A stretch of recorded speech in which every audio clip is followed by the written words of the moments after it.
আল্লাহ তাআলা যাদেরকে ভালোবাসেন তাদের নাম, তাদের গুণাবলী, তাদের ক্যারেক্টারিস্টিক্স, অ্যাট্রিবিউটস আল্লাহ তাআলা কালামুল্লাহ মাজিদে উল্লেখ করেছেন যে তিনি কাদেরকে ভালোবাসেন। তার আগে আপনারা একটু উত্তর করে আমাকে বলেন তো যে আমরা আল্লাহর ভালোবাসা পেতে চাই কি চাই না? সবাই চাই না? এটাই আজকে আমাদের আলোচনার টপিক, যে যাদেরকে আল্লাহ ভালোবাসেন। আমরা আজকের এই চমৎকার সন্ধ্যায় জেনে নিব যে আল্লাহ তাআলা কাদেরকে পছন্দ করেন এবং কাদেরকে ভালোবাসেন। এবং প্রিয় ভাই এবং বোনেরা, আল্লাহ তাআলার ভালোবাসা অর্জন এটা মানব জীবনের সবচেয়ে বড় সৌভাগ্যের বিষয়। কি বলেন? আমরা যদি প্রেসিডেন্টের কাছের লোক হই, প্রধানমন্ত্রীর যদি কাছের লোক হই, যদি আমরা জানি যে পিএম আমাকে ভালোবাসে, প্রেসিডেন্ট আমাকে ভালোবাসে, কেমন লাগবে? ভালো লাগবে। আর যদি আমরা এটা জানতে পারি যে রব্বে কারীম আল্লাহ রব্বুল ইজ্জা ওয়াল জালাল তিনি আমাকে ভালোবাসেন, কেমন লাগবে আমাদের? এই ভালোবাসা কি আমরা বলে বোঝাতে পারবো? পারবো না। এটাই আমরা চাই, এটাই আমাদের জীবনের টার্গেট, কামনা, ঠিক কিনা? তো একজন প্রকৃত মুমিন সেই যে আল্লাহর সান্নিধ্য পেতে চায়, আল্লাহ তাআলার ভালোবাসা সে পেতে চায়। এবং মজার ব্যাপার হচ্ছে আল্লাহ তাআলা সুস্পষ্ট স্টেটমেন্টের মাধ্যমে কালামুল্লাহ মাজিদে তিনি জানিয়ে দিয়েছেন তিনি কাদেরকে ভালোবাসেন। আজকের এই আলোচনায় আমরা সেটাই জানার চেষ্টা করব যে বিশেষ কিছু গুণান্বিত ব্যক্তি আছে যারা এই সৌভাগ্যের অধিকারী, যাদেরকে আল্লাহ তাআলা ভালোবাসেন বলে তিনি কোরআনে জানিয়েছেন। আমরা যেন সেই সমস্ত গুণগুলো আমাদের নিজেদের মধ্যে ধারণ করতে পারি। আল্লাহ তাআলা আমাদের তৌফিক দান করুন। আমরা সবাই আওয়াজ করে পড়ে আমিন। প্রিয় ভাই এবং বোনেরা, শুরুতেই একটা ইন্ট্রোডাক্টরি কথা বলে রাখি, ভূমিকা কথা মূল আলোচনায় যাওয়ার আগে। সেটা হচ্ছে আমাদের প্রত্যেকের মনে রাখতে হবে যে আল্লাহ তাআলা ভালোবাসা পাওয়ার প্রধান শর্ত হচ্ছে রাসূল সাল্লাল্লাহু আলাইহি ওয়াসাল্লামকে ভালোবাসা, তার অনুসরণ করা। This is the first and foremost reminder tonight. আজকের প্রথম রিমাইন্ডার এটা যে আমরা যে আল্লাহর ভালোবাসা পেতে চাই, এটার প্রধানতম শর্ত হচ্ছে আল্লাহ রাসূল সাল্লাল্লাহু আলাইহি ওয়াসাল্লামের অনুসরণ করতে হবে। ওনার অনুসরণ বাদ দিয়ে আল্লাহর ভালোবাসা কোশ্চেন কালেও পাওয়া যাবে না। যে আয়াত দিয়ে সূরাত আলে ইমরানের 31 নম্বর আয়াত দিয়ে আমি আমার আলোচনা শুরু করেছিলাম, এই আয়াতে আল্লাহ তাআলা খুব স্পষ্ট করে বলছেন, কুল ইন কুনতুম তুহিব্বুনাল্লাহা ফাত্তাবিউনি ইউহিব্বুকুমুল্লাহ। হে নবী, আপনি বলে দিন যে ওহে আমার উম্মতেরা, যদি তোমরা আল্লাহকে ভালোবাসতে চাও তাহলে ফাত্তাবিউনি, আমি নবীর অনুসরণ করো, তাহলে ইউহিব্বুকুমুল্লাহ, আল্লাহ তাআলা স্বয়ং তোমাদেরকে ভালোবাসতে শুরু করে দিবেন। বিশ্বনবীর ভালোবাসা ছাড়া, বিশ্বনবীকে অনুসরণ করা ছাড়া আল্লাহর ভালোবাসা কোশ্চেন কালেও পাওয়া যাবে। কাজী নজরুল ইসলাম খুব চমৎকার করে ওনার কবিতায় লিখেছেন, আল্লাহকে যে পাইতে চায় হাজরাতের অনুসরণে, আরশ কুরসি লৌহ কালাম না চাইতে পেয়েছে সে, রাসূল নামে রশি ধরে যেতে হবে খোদার ঘরে, নদী তরঙ্গে যে পড়েছে ভাই দরিয়াতে সে আপনি মেশে, হাজরাতের অনুসরণে আরশ কুরসি লৌহ কালাম না চাইতে পেয়েছে সে। সুবহানাল্লাহ। রাসূল সাল্লাল্লাহু আলাইহি ওয়াসাল্লামের অনুসরণের মধ্য দিয়ে আল্লাহ তাআলার ভালোবাসাটা অর্জন করতে হবে। এর বাইরে যে আল্লাহ তাআলার ভালোবাসা কোশ্চেন কালেও পাওয়া যাবে না। এবং রাসূল সাল্লাল্লাহু আলাইহি ওয়াসাল্লাম ঠিক যতটুকু করেছেন ঠিক অতটুকুই করতে হবে, এর চেয়ে বেশি করা যাবে না। রাসূল সাল্লাল্লাহু আলাইহি ওয়াসাল্লামের চাইতে কি বেশি মুত্তাকি হওয়া সম্ভব? সবাই বলেন নাই। রাসূল সাল্লাল্লাহু আলাইহি ওয়াসাল্লামের চাইতে বেশি বুজুর্গ হওয়া সম্ভব? ওনার চাইতে বেশি আল্লাহওয়ালা হওয়া সম্ভব? ওনার চাইতে বেশি আল্লাহ তাআলার কাছে প্রিয় ব্যক্তিত্ব হওয়া সম্ভব না, কোশ্চেন কালে অসম্ভব। রাসূল সাল্লাল্লাহু আলাইহি ওয়াসাল্লামের সময়কালে কিছু সাহাবারা রাসূল সাল্লাল্লাহু আলাইহি ওয়াসাল্লামের স্ত্রীদের কাছে জানতে চেয়েছিল যে উম্মুল মুমিনিন, আপনারা বলুন যে রাসূল সাল্লাল্লাহু আলাইহি ওয়াসাল্লামের আমল কেমন ছিল? আমরা তো মসজিদে দেখি, বাইরে দেখি, ঘরে ওনার আমল কেমন আমাদের জানতে বড্ড মনে চায়। তো রাসূল সাল্লাল্লাহু আলাইহি ওয়াসাল্লামের স্ত্রীরা বললেন যে উনি এমন আমল করেন, এইভাবে নফল রোজা রাখেন, শেষ রাতে তাহাজ্জুদ পড়েন, এইভাবে তাসবিহ পড়েন, কোরআন তেলাওয়াত করেন, জিকির করেন। তো হাদিসে এসেছে যে কাআন্নাহুম তাকাল্লুহা, তাদের কাছে এটা কেমন যেন কম মনে হইল। তারা একটা বড় এক্সপেকটেশন নিয়ে আসছিল, মানে বিশাল একটা, রাসূল সাল্লাল্লাহু আলাইহি ওয়াসাল্লাম সব নবীদের নবী, না জানে কি আমল করে ঘরের ভিতরে। কিন্তু যখন রাসূল সাল্লাল্লাহু আলাইহি ওয়াসাল্লাম স্ত্রীদের কাছে শুনলো এই আমল তিনি করেন ঘরের ভিতরে, ওনারা হতাশ, হায়রে ভাবছিলাম এত এত আমল করে, এই মাত্র এরকম আমল করে, এগুলো তো আমরাও করি। কান্নাহুম তাকাল্লুহা, হাদিসে এসেছে ওনাদের কাছে এটা খুব কম মনে হইলো। তো তারা একে অপরকে বলতে লাগলো যে এর কারণ হচ্ছে কদ গুফিরা লাহু মা তাকাদ্দামা মিন যামবিহি ওয়া মা তাআখার। আল্লাহ তাআলা তো রাসূল সাল্লাল্লাহু আলাইহি ওয়াসাল্লামের আগের পরের সব গুনাহ মাফ করে দিয়েছে। ওনার তো আদতে কোনো গুনাহই নেই, কিন্তু আল্লাহ তাআলার ঘোষণা হচ্ছে নবী হে আপনার আগের পরের সব গুনাহ আমি মাফ করে দিলাম। তো সাহাবারা বলতেছেন এর কারণ হচ্ছে ওনার কোনো গুনাহই নেই, সব মাফ, এজন্য ওনার কম করলেও হয়, আমাদের তো এত কম করলে চলবে না। কথা বুঝতে পেরেছেন? তো ওনারা ভাবলো যে না, আমাদের তো আমল বাড়াইতে হবে, তো কি করতে হবে? একজন বলল আমি সারা রাত নামাজ পড়বো, আমি আর ঘুমাবো না, এখন থেকে সারা রাত কি করবো? নামাজ পড়বো, আমি আর ঘুমাবো না। আরেকজন বলল তাহলে আমি সারা বছর রোজা রাখবো, রোজা ভাঙবো না, সারা বছর টানা রোজা, যেহেতু বেশি বেশি করতে হবে। আরেকজন বলল আমি স্ত্রীদের সাথে আর মেলামেশা করবো না, আমার স্ত্রীদের সাথে আমি আমার মতো বৈরাগ্য জীবন যাপন করবো। তো এই কথা যখন রাসূল সাল্লাল্লাহু আলাইহি ওয়াসাল্লাম শুনলেন, রাসূল সাল্লাল্লাহু আলাইহি ওয়াসাল্লাম ওনাদেরকে ডেকে পাঠালেন, ডেকে বললেন আনতুমুল্লাযীনা কুলতুম কাযা ওয়া কাযা, তোমরা কি এমনটা এমনটা বলছো? তারা ভয়ে বলতেছে ইয়া রাসূলুল্লাহ, জি আমরা তো এরকম করে ফেলছি, বলে ফেলছি। তখন রাসূল সাল্লাল্লাহু আলাইহি ওয়াসাল্লাম বললেন ওয়াল্লাহি ইন্নী লা আখশাকুম লিল্লাহি ওয়া আতকাকুম লাহু, আল্লাহর শপথ করে বলছি আমি তোমাদের মধ্য থেকে আল্লাহকে সবচেয়ে বেশি ভয় পাই, আমি সবচেয়ে বড় মুত্তাকি, আমার চেয়ে বেশি কেউ আল্লাহকে ভয় পেতে পারে না। আমি সবচেয়ে বড় মুত্তাকি, আমি সবচেয়ে বেশি আল্লাহর প্রিয় ভাজন, আমি আল্লাহর সবচেয়ে বেশি ভয় পাই, এরপরেও আমি রাতে ঘুমাই আবার নামাজও পড়ি, সোম বৃহস্পতিবারে রোজা রাখি, বাকি দিনগুলোতে আমি খাই, আমার তো 11 জন স্ত্রী, আমি সবার সাথে মেলামেশা করি, কই স্ত্রী মেলামেশায়, রোজা রাখা না রাখায়, রাতে ঘুম এবং তাহাজ্জুদ, এই যে ব্যালেন্স করে যে আমি জীবন পরিচালনা করি, এতে আমার মুত্তাকি হইতে তো কোনো সমস্যা হয়নি। আমি শ্রেষ্ঠ নবীর এই মর্যাদা অক্ষুণ্ণ রাখতে তো আমার সমস্যা হয়নি, তোমাদের সমস্যা কোথায়? তখন তিনি একটা অসাধারণ উক্তি করেছিলেন, তিনি বলেছিলেন ফামান রাগিবা আন সুন্নতি ফালাইসা মিন্নি, যে আমার সুন্নতকে অবজ্ঞা করে, মানে আমার যে পন্থা এটা অনুসরণ না করে অন্য কিছু যে করতে চায়, ফালাইসা মিন্নি, সে আমার দলভুক্ত নয়।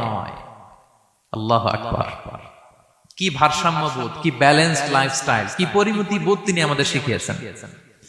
তাহলে বোঝা গেল সারা রাত ইবাদত করলেই ওইটা শ্রেষ্ঠ ইবাদত হয় না, কারণ রাসূল সাল্লাল্লাহু আলাইহি ওয়াসাল্লাম ঘুমাতেন আবার ইবাদত করতেন, স্ত্রীদের সাথে মিলতেন, সামাজিক কাজ করতেন, মাঝে মাঝে নফল রোজা রাখতেন, মাঝে মাঝে অনেকদিন রাখতেন না। This is balance, this is Islam, এবং এর চেয়ে শ্রেষ্ঠ ইসলাম আর হতে পারে না। তার মানে বোঝা গেল রাসূল সাল্লাল্লাহু আলাইহি ওয়াসাল্লামের চাইতে যদি এক কাঠি বেশি বোঝেন আপনি, এটা ইসলাম হবে? এটা হবে বাড়াবাড়ি, ঠিক কি না? রাসূল সাল্লাল্লাহু আলাইহি ওয়াসাল্লাম যেমনটি করেছেন ঠিক তেমনটি করার নাম ইসলাম, এবং এভাবেই আল্লাহ তাআলার ভালোবাসা পাওয়া সম্ভব, এছাড়া পাওয়া সম্ভব। তাহলে মূল আলোচনা যাওয়ার আগে এটা হচ্ছে ইন্ট্রোডাক্টরি পয়েন্ট 1, যে আল্লাহ তাআলার ভালোবাসা পাওয়ার 1 নাম্বার শর্ত হচ্ছে রাসূল সাল্লাল্লাহু আলাইহি ওয়াসাল্লামের অনুসরণ। তার চেয়ে যদি বেশি ইবাদত করেন ওইটা ইসলাম নয়, তার চেয়ে বেশি বুজুর্গি দেখাইতে গেলে ওইটা বুজুর্গি নয়। তিনি যেমন যেমন করেছেন ঠিক তেমন তেমন করার নামই ইসলাম, এবং সেটার মাধ্যমে আল্লাহ তাআলার ভালোবাসা পাওয়া সম্ভব। এই পয়েন্টটা বুঝছেন না সবাই? আচ্ছা, ইন্ট্রোডাক্টরি পয়েন্টের 2 নাম্বার কথা হচ্ছে আমরা কি করে বুঝবো যে আল্লাহ তাআলা আমাদের ভালোবাসেন? কিভাবে বুঝবো যে তিনি আমাদেরকে পছন্দ করেন, ভালোবাসেন? এটা বোঝার কিছু সিস্টেম আছে। 1 নাম্বার সিস্টেম হচ্ছে আপনি জাস্ট দেখুন যে আপনি নিজেকে কোন কাজে ব্যস্ত রেখেছেন, আপনি আপনাকে কোন কাজে ব্যস্ত রেখেছেন। আপনার লাইফস্টাইলের দিকে তাকান, লুক এট ইউর লাইফস্টাইল, আপনি নিজেই বুঝে যাবেন। আপনি যদি দেখেন যে না আপনার ভালো ভালো কাজে আপনার ব্যস্ততা, আপনার এঙ্গেজমেন্ট ভালো লোকদের সাথে, আপনার সার্কেলটা ভেরি গুড সার্কেল, ভালো কাজে আপনার মন টানে, আপনি ভালো কাজ করেন, যদি আপনার কার্যক্রম এরকম হয় তাহলে বুঝে নেবেন আল্লাহ তাআলা আপনাদেরকে ভালোবাসেন। আলহামদুলিল্লাহ। আর যদি দেখেন না যত আকাম কুকাম আছে ওইটার সবার আগে আপনি, যেই কাজে আল্লাহর ক্রোধ আসে, আল্লাহ রাগ হয়ে যান, যেই কাজ ইসলামে করার নিষেধ, যেটাতে তার অসন্তুষ্টি, ওই কাজে আপনার এঙ্গেজমেন্ট, ইনভলভমেন্ট, আপনার সার্কেল গুলো এরকম, তাহলে বুঝে নেবেন আল্লাহ ভালোবাসা, এই মহা সৌভাগ্য আপনার কপালে জোটে নাই। তাহলে এটা হচ্ছে একটা সিস্টেম। আল্লাহ আপনাকে ভালোবাসেন কিনা এভাবে বুঝবেন যে আপনি নিজেকে কোন কাজে ব্যস্ত রেখেছেন, একটু দেখুন, আপনি মিলাতে পারবেন। 2 নাম্বার পদ্ধতি হচ্ছে এটা বোঝার যে তিনি আমাকে ভালোবাসেন কিনা, সেটা হচ্ছে পৃথিবীবাসী আপনাকে ভালোবাসে কিনা এটা একটু দেখেন। এই পৃথিবীর ভালো মানুষগুলোর কাছে আপনার একটা গ্রহণযোগ্যতা আছে কিনা এটা দেখেন। এটা দেখলে আপনি বুঝতে পারবেন। সহিহ মুসলিমের একটা ছোট্ট হাদিস শেয়ার করি। রাসূল সাল্লাল্লাহু আলাইহি ওয়াসাল্লাম বলেছেন যে ইন্নাল্লাহা ইযা আহাব্বা আবদান দাআ জিবরিল ফাকালা ইন্নী উহিব্বু ফুলানান ফাহিব্বা। আল্লাহ তাআলা যখন কোনো বান্দাকে ভালোবাসে তখন তিনি জিবরাইলকে ডেকে বলেন, হে জিবরাইল, আমি আমার এই বান্দাকে ভালোবাসি, তুমিও তারে ভালোবাসো। ফায়ুহিব্বুহু জিবরিল, জিবরাইল আলাইহিস সালাম তারে ভালোবাসতে শুরু করে। শুধু এখানেই না, সুম্মা ইউনাদি ফিস সামা, তারপরে তিনি আকাশে একটা অ্যানাউন্সমেন্ট করেন। ফায়াকুল, তিনি বলেন যে ইন্নাল্লাহা ইউহিব্বু ফুলানান ফাহিব্বু, ও আকাশবাসীরা, ও ফেরেশতারা, আল্লাহ তাআলা তার এই বান্দাকে ভালোবাসে, তোমরা সবাই তারে ভালোবাসো। তখন ফায়ুহিব্বুহু আহলুস সামা, গোটা আকাশবাসী তারে ভালোবাসতে শুরু করে, মানে ফেরেশতারা। তো আল্লাহ তাআলা এবং সকল ফেরেশতারা যখন তাকে ভালোবাসতে শুরু করে, রাসূল সাল্লাল্লাহু আলাইহি ওয়াসাল্লাম বললেন সুম্মা ইউদাউ লাহুল কবুলু ফিল আরদ, তখন পৃথিবীতে তার গ্রহণযোগ্যতা বাড়িয়ে দেওয়া হয়, তার অ্যাকসেপ্টেন্স বাড়িয়ে দেওয়া হয়। সবার কাছে তার একটা গ্রহণযোগ্যতা আছে, সবাই তাকে ভালোবাসে। এটা হচ্ছে একটা পদ্ধতি যে আল্লাহ তাআলা আপনাকে ভালোবাসে কিনা আপনি নিজেই বুঝবেন, যে পৃথিবীবাসী আপনাকে ভালোবাসে কিনা, আপনার কলিগরা আপনাকে ভালোবাসে কিনা, আপনার বন্ধুরা আপনাকে ভালোবাসে কিনা, আপনার নেইবররা আপনাকে ভালোবাসে কিনা, পৃথিবীর ভালো মানুষগুলোর কাছে আপনার গ্রহণযোগ্যতা আছে কিনা। যদি থাকে বুঝবেন আল্লাহ তাআলা আপনাকে ভালোবাসে, ঠিক কিনা? আল্লাহ তাআলা আমাদেরকে যেন ওই কাতারে শামিল করেন, আমরা পড়ি আমিন। তাহলে আলোচনার টপিক, আল্লাহ তাআলা যাদেরকে ভালোবাসেন। শুরুতে আমরা জানলাম ভালোবাসার পদ্ধতি হচ্ছে, প্রক্রিয়া হচ্ছে একটাই, রাসূল সাল্লাল্লাহু আলাইহি ওয়াসাল্লামের পুঙ্খানু অনুসরণ, তার চেয়ে বেশিও না কমও না, হুবহু অনুসরণ, ঠিক কিনা? 2 নম্বরে জানলাম কি করে বুঝবো, নিজের দিকে তাকান, আপনি কি করেন, what's your activity, what's your engagement, নিজেই বুঝবেন। আর দেখেন যে আশেপাশের মানুষ আপনার ব্যাপারে কি বলে। পৃথিবীবাসী যদি আপনার পছন্দ করে, তার মানে আল্লাহ তাআলা আপনার পছন্দ করে। সবাই বুঝতে পেরেছেন? আচ্ছা, এবার সরাসরি কোরআনে চলে যাই, মূল টপিক বিশ্লেষণে। আল্লাহ তাআলা অনেক শ্রেণীর ব্যক্তিকে ভালোবাসেন বলে তিনি ঘোষণা করেছেন। তিনি বলেছেন যে আমি তাদেরকে ভালোবাসি। এর মধ্যে 1 নাম্বার হচ্ছে আল মুহসিনুন। একটু আমার সাথে সাথে বলেন, আল মুহসিনুন। মুহসিনুন মানে হচ্ছে যে ইহসান করে, মানে অন্যের প্রতি অনুগ্রহ দেখায়, অনুগ্রহশীল, অন্যের প্রতি দয়াশীল, অনুগ্রহশীল। এই সমস্ত বান্দাদের আল্লাহ ভালোবাসেন। আল্লাহ বলেন ওয়া আনফিকু ফি সাবিলিল্লাহি ওয়া লা তুলকু বিআইদিকুম ইলা তাহলুকা ওয়া আহসিনু ইন্নাল্লাহা ইউহিব্বুল মুহসিনিন। তিনি বলেন যে তোমরা আল্লাহর রাস্তায় দান করো আর নিজেরা নিজেদেরকে ধ্বংসের মুখে ঠেলে দিও না, আর তোমরা ইহসান করো অন্যের প্রতি, কারণ ইন্নাল্লাহা ইউহিব্বুল মুহসিনিন, আল্লাহ তাআলা মুহসিনিনদের ভালোবাসেন, মানে যারা অন্যের প্রতি অনুগ্রহ দেখায়, অন্যের প্রতি দয়া পরবশ, তাদেরকে আল্লাহ ভালোবাসেন। সুবহানাল্লাহি ওয়া বিহামদিহি। তাহলে পেয়ে গেলাম, মিলায় নেন যে অন্যের প্রতি সফট কর্নার, অন্যের প্রতি দয়া, অনুকম্পা, হেল্পিং হ্যান্ড, হেল্প করার মানসিকতা, অন্যের দুঃখে কাঁদা, এই মাইন্ডসেট, এই মেন্টালিটি আমাদের আছে কিনা একটু মিলিয়ে নেন। না থাকলে রিমাইন্ডার হিসেবে নেন যে আমরাও যেন মুহসিনুনদের কাতারে শামিল হতে পারি। ইহসান এটা অনেক বড় তবকার একটা আমল। ইবাদতেও ইহসান লাগবে, ইবাদতের বাইরে সামাজিক কর্মকাণ্ড, রাষ্ট্রীয় কর্মকাণ্ড, সব কাজে আল্লাহ তাআলা এই ইহসানকে আবশ্যক করেছেন।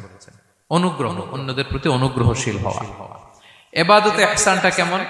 সাইয়েদনা জিবরাইল আলাইহিস সালাম রাসূল সাল্লাল্লাহু আলাইহি ওয়াসাল্লামকে জিজ্ঞেস করেছিলেন যে ইয়া রাসূলুল্লাহ ফাখবিরনি আনিল ইহসান, ইহসান আবার কি, আমাকে একটু বলেন। তো ইবাদতে ইহসানটা কেমন? রাসূল সাল্লাল্লাহু আলাইহি ওয়াসাল্লাম বললেন যে ইহসান হচ্ছে আন তা'বুদাল্লাহা কাআন্নাকা তারাহু ফা ইন লাম তাকুন তারাহু ফা ইন্নাহু ইয়ারাক। তুমি এমন ভাবে ইবাদত করবে, তুমি ভাববে যে তুমি আল্লাহকে দেখছো, তুমি আল্লাহকে দেখে দেখে ইবাদত করতেছো, এরকম ভাবো না একটু। আর এটা ভাবতে যদি কষ্ট হয়, অন্তত এতটুকু তো ভাবো যে আল্লাহ তোমায় দেখছে। এতটুকু ভাবা যাবে না? আমরা যখন নামাজ পড়ি, আমাদের প্রত্যেকটা সালাতের মুহূর্তে আমাদের এটা ভাবতে হবে যে আল্লাহ তাআলা কিন্তু আমাকে দেখছেন। এই যে আমি ফিস করে সুবহানা রাব্বিয়াল আলা পড়ি, সুবহানা রাব্বিয়াল আযীম পড়ি, আমি তাসবিহ পড়ি, আমার রুকু সেজদা সবকিছু আমার আল্লাহ দেখছেন। এই সেন্স, এই অনুভূতি যদি আপনার মধ্যে থাকে, এটাই হচ্ছে ইবাদতের ইহসান।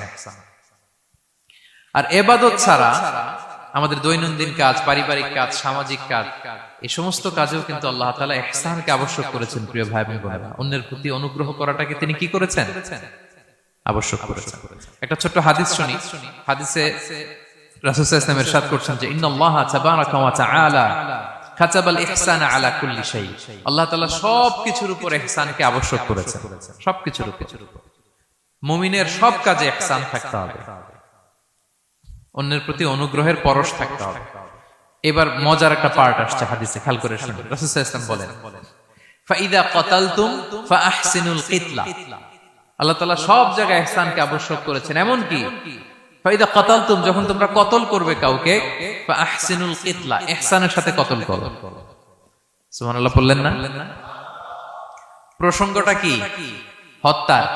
প্রসঙ্গটা রাষ্ট্রীয় কাজে, হয়তো ডেথ পেনাল্টি, তার মৃত্যুদণ্ড দিতে হবে। রাসূল সাল্লাল্লাহু আলাইহি ওয়াসাল্লাম বলেন ফাইদা কাতালতুম ফাআহসিনুল কিতলা, মৃত্যুদণ্ড দিবা কিন্তু ইহসানের সাথে দিও। আপনি চাইলেই তার কান কেটে ফেলতে পারবেন না, তাকে শ্বাসরুদ্ধ করতে পারবেন না, পেট্রোল দিয়ে তার দেহ জ্বালিয়ে দিতে পারবেন না, চাইলেই এই দেহটারে আপনি নষ্ট করতে পারবেন না। রাষ্ট্রীয় কাজে বিচারে সাব্যস্ত হয়েছে তার এখন ডেথ পেনাল্টি, মৃত্যুদণ্ড কার্যকর করবেন, ঠিক আছে, কিন্তু সেখানে ইহসানের সাথে। ফাইদা কাতালতুম ফাআহসিনুল কিতলা, মৃত্যুদণ্ড কার্যকর করার সময় ইহসানের সাথে করো।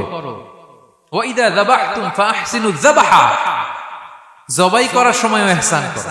সুবহানাল্লাহ। করতেছি জবাই, করতেছি কি, কিন্তু মেরে ফেলতেছি প্রাণীটাকে খাওয়ার জন্য। স্লটারিং, লিটারালি আমি ছুরি চালাচ্ছি ওর গলায়, ফিনকি দিয়ে রক্ত বেরোবে এখনই, মেরে ফেলতেছি। কিন্তু যা মনে চায় আপনি কোপাতে পারবেন কুরবানির পশুকে? কষ্ট দিতে পারবেন না। আমরা এই ভুলটা করি। রাসূল সাল্লাল্লাহু আলাইহি ওয়াসাল্লাম দেখেন আরো স্পেসিফিক করে বলছেন যে ওয়ালিউহিদ্দা আহাদুকুম শাফরাতাহু ওয়ালিউরিহ যাবিহাতাহু, তোমরা জবাইয়ের সময় তোমাদের ছুরিটাকে ধার করে নিও, যাতে করে প্রাণীটা কম কষ্ট পায়। সুবহানাল্লাহ। আমরা অনেক সময় ভুল করে ফেলি। আমরা গরু শোয়ানোর পরে এই রশি কোথায়, এই ছুরি কোথায়, এই কষাই কোথায়, এই যে 7 জনের নামে জবাই হবে এদের নাম কোথায়, গরুটাকে আমরা কষ্ট দিচ্ছি। রাসূল সাল্লাল্লাহু আলাইহি ওয়াসাল্লাম বলে না, মুমিনের প্রতিটি কাজে ইহসানের পরশ থাকে। তারা প্রাণী জবাই করবে ঠিকই খাওয়ার জন্য, কিন্তু এখানেও ইহসান করতে হবে, ঠিক কিনা? তারা মৃত্যুদণ্ড কার্যকর করবে, ডেথ পেনাল্টি রাষ্ট্রীয় আইনে, কিন্তু যেমন মনে চায় তেমন করা যাবে না। ওইখানেও ইহসান রাখার দরকার আছে না নাই? প্রিয় ভাইয়েরা, এই ইহসানকে যারা মেইনটেইন করে জীবনের সব কাজে, আল্লাহ তাদেরকে বড্ড ভালোবাসে, বড্ড পছন্দ করে। সো আমরা যেন সবাই সবার প্রতি ইহসান করি। স্বামী স্ত্রীর প্রতি ইহসান করুন, স্ত্রী স্বামীর প্রতি ইহসান করুন, বাবা সন্তানের প্রতি, সন্তান বাবার প্রতি, পরিবারের সকল সদস্যদের প্রতি ইহসান করুন, কর্মচারীদের প্রতি ইহসান করুন, সহকর্মীদের প্রতি ইহসান করুন। মুমিন জীবনের প্রতিটি কাজে ইহসানের পরশ থাকবে, কারণ ইন্নাল্লাহা ইউহিব্বুল মুহসিনিন। আল্লাহ তাআলা মুহসিনদের, যারা অন্যদের প্রতি অনুগ্রহ দেখায়, তাদেরকে বড্ড ভালোবাসে। এই পয়েন্টটা কি বুঝতে পেরেছেন সবাই? ক্লিয়ার? 2 নম্বরে চলে যায়, আর কাদেরকে আল্লাহ ভালোবাসেন? 2 নম্বরে হচ্ছে আত-তাওয়াবুন, যারা ভুল করে তওবা করে সাথে সাথে আল্লাহ তাদেরকে বড্ড ভালোবাসেন। সুবহানাল্লাহ। আল্লাহ তাআলা বলছেন ইন্নাল্লাহা ইউহিব্বুত তাওয়াবিন ওয়া ইউহিব্বুল মুতাতাহহিরিন। আল্লাহ তওবাকারীদেরকে যেমনি ভালোবাসেন, পবিত্রতা অর্জনকারীদেরও ভালোবাসেন। ওটা আমি পরে আসতেছি, এখন তওবাতেই থাকি। তাহলে 2 নম্বরে হচ্ছে ইন্নাল্লাহা ইউহিব্বুত তাওয়াবিন। 2 নম্বরে হচ্ছে কাদেরকে ভালোবাসেন? তওবাকারীদেরকে তিনি বড্ড ভালোবাসেন। দেখেন রাসূল সাল্লাল্লাহু আলাইহি ওয়াসাল্লাম কি বলে, তিনি বলেন ওয়াল্লাহি ইন্নী লা আস্তাগফিরুল্লাহ ওয়া আতুবু ইলাইহি ফিল ইয়াউমি আকসারা মিন 70 মাররা। আল্লাহ শপথ, আমি বিশ্বনবী প্রতিদিন 70 বারেরও বেশি তওবা পড়ি। যার আগেও কোনো গুনাহ নাই, পরেও কোনো গুনাহ, উনি তওবা করে কয়বার? 70 বার। আমাদের তো কোনো গুনাহ টুনা নাই, তাই না? হ্যাঁ, আমাদেরও গুনাহ আছে নাকি? বস্তা ভরা। তো বিশ্বনবী যদি 70 বার তওবা করেন ডেইলি বেসিস, আমাদের করা দরকার কয়বার? যার যার কাছে ছেড়ে দিলাম, বলেন। 70,000 বার করা দরকার, ঠিক কিনা? প্রিয় ভাইরা, তাওবা কি? তাওবা মানে ফিরে আসা আল্লাহর কাছে। ভুল করেছি, অনুতপ্ত হয়ে আল্লাহর কাছে ফিরে আসবো, এটার নাম তাওবা। To return back to your Lord, আল্লাহর কাছে ফিরে আসবেন। এই ফিরে আসাটাকে আল্লাহ খুব পছন্দ করেন। এখানেই শয়তান আর আমাদের মধ্যে পার্থক্য। শয়তান ভুল করে করছি তো করছে, ওইটার মধ্যেই সে অটল অবিচল, ক্ষমা আর চাইনি। কিন্তু আমরা সকালে ভুল করে দুপুরে মাফ চাই, দুপুরে করে রাতে মাফ চাই, আজকে ভুল করে কালকে মাফ চাই, ঠিক কিনা? এই মাফ চাওয়াটাকে, ফিরে আসাটাকে, তার গুনাহগার বান্দা অনুতপ্ত হয়ে, রিয়েলাইজেশন হয়ে, বুঝতে পেরে ফিরে আসাটাকে তিনি বড্ড পছন্দ করেন, বড্ড পছন্দ করেন। এজন্য ভুল আমাদের হবে প্রিয় ভাইরা। আল ইনসান মিনান নিসিয়ান, আমাদের নামটাই এসেছে ভুল থেকে, আমরা ভুলে যাই, ভুল হয়ে যায় আমাদের। কিন্তু ক্ষমার রাস্তা, তওবার রাস্তা খোলা আছে না নাই? এটা হচ্ছে আমাদের জন্য আশা, হোপ। আমরা হোপফুল, সবসময় আশাবাদী।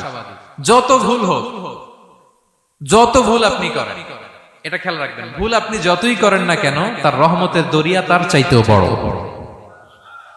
তার ক্ষমার মহাসাগর তার চাইতেও বিস্তৃত, যত ভুল আপনি করেন না কেন। এজন্য আল্লাহ তাআলা বলেন, ইয়া আইয়ুহাল্লাযীনা আমানু তুবু ইলাল্লাহি তাওবাতান নাসুহা, ওহে বিশ্বাসীরা একনিষ্ঠভাবে তওবা করো, ফিরে আসো আমার দিকে। ফাফিরু ইলাল্লাহ 24/7, পৃথিবীর কোন দরজা 24 ঘন্টা খোলা থাকে না। রাত 3টার দিকে যদি আপনি উঠে জায়নামাজটা বিছিয়ে যে ভুলটা করছেন ওটা স্মরণ করে চোখের পানি ছেড়ে মাফ চান, ক্ষমা করবেন না তিনি? হ্যাঁ, ক্ষমা দেওয়ার জন্য তিনি বসে আছেন। এজন্য ভুল হইলে আমরা পড়বো আস্তাগফিরুল্লাহ। কি পড়বো? পড়েন আস্তাগফিরুল্লাহ রাব্বি মিন কুল্লি যামবি ওয়া আতুবু ইলাইহি।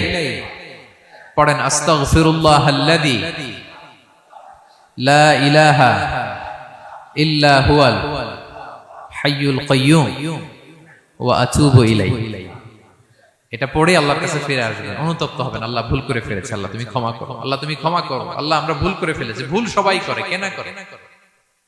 হ্যাঁ, কুল্লু ইবনে আদম খাত্তা, বিষ্ণু বলেন তোমরা সবাই ভুলকারী, কিন্তু ওয়া খায়রুল খাত্তাইন আত-তাওয়াবুন, এই ভুলকারীদের মধ্যে শ্রেষ্ঠ যে ভুল করেই তওবা করে।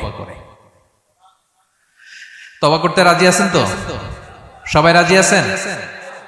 আমার প্রিয় ভাইয়েরা, এই তওবার দৃশ্যটা দেখতে আল্লাহ বড্ড পছন্দ করে। বান্দা যখন ভুল বুঝতে পারে, মাথাটা নিচু করে চোখের পানি ছেড়ে বান্দা যখন কাঁদতে শুরু করে, এই দৃশ্যটা দেখলে আল্লাহ সহ্য করতে পারে। আল্লাহর রহমতের দরিয়ায় জোশ খেলে যায়, বান্দা যা চায় আল্লাহ তাই দিয়ে দেয়। তখন